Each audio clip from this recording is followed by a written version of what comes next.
Et face à cette explosion des violences, le gouvernement a une réponse étonnante. Après 30 ans de bons loyaux services, l'exécutif a décidé de supprimer l'Institut national des hautes études de la sécurité et de la justice, l'INSJ, et l'Observatoire national de la délinquance et des réponses pénales, l'ONDRP. Des fermetures pour raisons budgétaires qui visent surtout à casser le thermomètre. Thibaut Bastide et Géraud Dufayet. Cacher ces chiffres que je ne saurais voir. Alors que des documents confidentiels sur la sécurité parisienne dressent un constat accablant, Édouard Philippe a décidé de supprimer un organisme vieux de 30 ans, l'INHESJ, l'Institut national des hautes études de la sécurité et de la justice. Cet institut, créé en 1989, visait à former des cadres et acteurs de la société civile sur les différentes politiques publiques en matière de sécurité et de justice, d'intelligence et de sécurité économique, ou encore de gestion des risques et des crises. Une décision qui a de quoi interpeller, surtout qu'elle intervient moins de 24 heures après le passage à l'acte de Michael Harpon. En effet, en annonçant sa fermeture, l'État se prive d'un des rares espaces d'échange, de dialogue et de confrontation d'idées entre magistrats, policiers, gendarmes et professionnels du secteur privé de la sécurité. Une hérésie selon le criminologue Xavier Hofer. Les banlieues un peu chaotiques comme ça, dans lesquelles il y a la drogue, dans lesquelles il y a des émeutes au quotidien. Ça représente plus de 5 millions de personnes dans ce pays. Je ne dis pas qu'il faut sombrer dans le politiquement correct, mais au moins il faut s'en occuper. Or, depuis l'arrivée de M. Macron, rien n'est fait. Rien. Alors pourquoi? Ça n'intéresse pas. Ils pensent que l'économie, les finances, la fluidité, vous savez, Wall Street, etc., c'est plus intéressant. Donc il ne m'étonne pas que l'ONDRP et l'Institut des hautes études de la sécurité intérieure et de la justice aient été comme ça massacrés. Mais c'est une énorme bêtise parce que, bien entendu, les êtres humains ne sont pas des robots. Quand vous voulez des fonctionnaires efficaces, quand vous voulez des juges qui sachent juger, des policiers qui savent faire la police, des officiers de renseignement qui sachent espionner, il faut qu'ils accroissent et qu'ils améliorent leur, naturellement, connaissance des phénomènes et leur expertise. Comment mieux le faire qu'en s'entretenant les uns avec les autres de manière interprofessionnelle, les juges avec les officiers de renseignement, avec les policiers, avec les gens de la pénitentiaire, etc., dans un contexte sécurisé, où ils savent qu'on peut avoir des échanges forcément sur ces sujets-là dans la discrétion.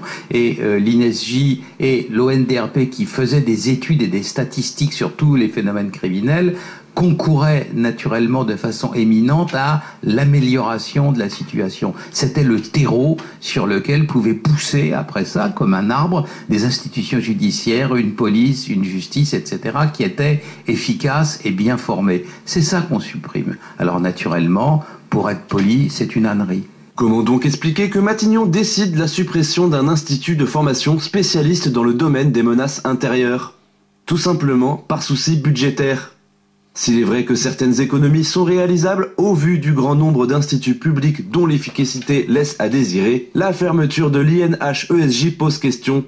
D'autant qu'elle s'accompagne d'une autre, celle de l'Observatoire national des délinquances et des réponses pénales, l'ONDRP. Une économie dérisoire selon Stéphane Maître, avocat au barreau de Paris et expert auprès de l'Institut pour la justice. Les économies du budgétaire, tout le monde sait très bien qu'il faut faire des économies, mais il faut relativiser. Je crois que l'Institut des hautes études de la justice et de la sécurité, je crois que c'était un budget de 8 millions d'euros par an à peu près, pour financer des chercheurs, des statisticiens, des criminologues, des universitaires, et mener ce travail qui est un travail de scientifique. Bon, 8 millions d'euros, bon, c'est à peu près ce que donne chaque été le gouvernement ou les autorités publiques, par exemple pour le Festival d'Avignon.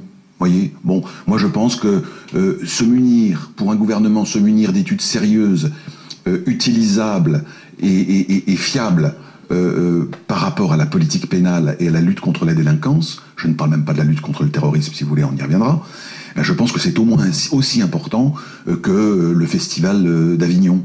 Bon, donc je pense que c'est pas là qu'on va réaliser d'importantes économies. Encore une fois, le budget est proportionné par rapport à la qualité du travail et à la quantité du travail fourni par cet institut. Je pense que s'il y a des économies à faire, c'est pas dans cette direction qu'il faut les faire, et en tout cas c'est une goutte d'eau par rapport à la masse des subventions. Il faut quand même qu'on est quand même dans un pays qui distribue plusieurs milliards de subventions à des associations les plus diverses et parfois les plus inutiles. Bon, donc 8 millions d'euros pour un institut qui a fait la preuve de la qualité de son travail et de l'utilité de sa fonction, moi je trouve que c'est vraiment pas opportun. Ainsi, c'est un véritable retour en arrière qui devrait s'opérer en 2020. Un retour en arrière où le ministère de l'Intérieur était le seul à communiquer et où il va le redevenir. Ainsi, non seulement l'État fera des économies de bout de chandelle pour se faire bien voir auprès de la Cour des comptes, mais il deviendra également le seul maître de la communication sécuritaire et judiciaire. Ainsi, sur ce principe, les ministères de l'Intérieur et de la Justice pourront avancer n'importe quel chiffre. Une donnée qui interpelle alors que Christophe Castaner et Nicole Belloubet ne sont pas réputés pour leur honnêteté vis-à-vis des statistiques. Ce qui inquiète le plus les Français dans la criminalité des rues, c'est les cambriolages, qu'on rentre chez eux, qu'on viole leur intimité, que puis c'est dangereux parce que des fois les gens se font molester par les cambrioleurs quand ils sont sur place, etc. Le ministère de l'Intérieur dit qu'il produit les statistiques des cambriolages. C'est un mensonge. Il ne donne les statistiques, les chiffres qu'il donne sont ceux des logements particuliers, de la résidence principale. Les résidences secondaires, les locaux officiels, il y a des mairies qui sont cambriolées, il y a des écoles qui sont cambriolées, les locaux industriels ou agricoles, tout ça passe à l'as.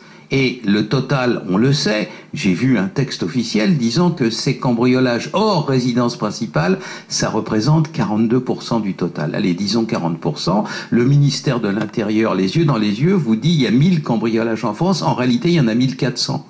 C'est naturellement une tricherie affreuse. En réalité, et pour résumer, eh bien, plutôt que de s'attaquer vraiment cette fois au vrai problème de la délinquance, on préfère casser le thermomètre. C'est toujours la même chose. On connaît ça dans plusieurs domaines. Eh bien, on le vit aujourd'hui dans le domaine de la politique pénale. On casse un thermomètre qui était essentiel pour évaluer et donc remédier aux énormes carences de notre politique pénale depuis des décennies, et carences largement poursuivies par la politique pénale du gouvernement actuel. Alors ils veulent le monopole pour plus qu'on puisse faire des comparaisons en disant « Monsieur, là vous avez oublié quelque chose ». Donc c'est une petite tricherie au milieu d'une immense aberration qui consiste à priver la France d'instruments concourants à sa sécurité. Un aspect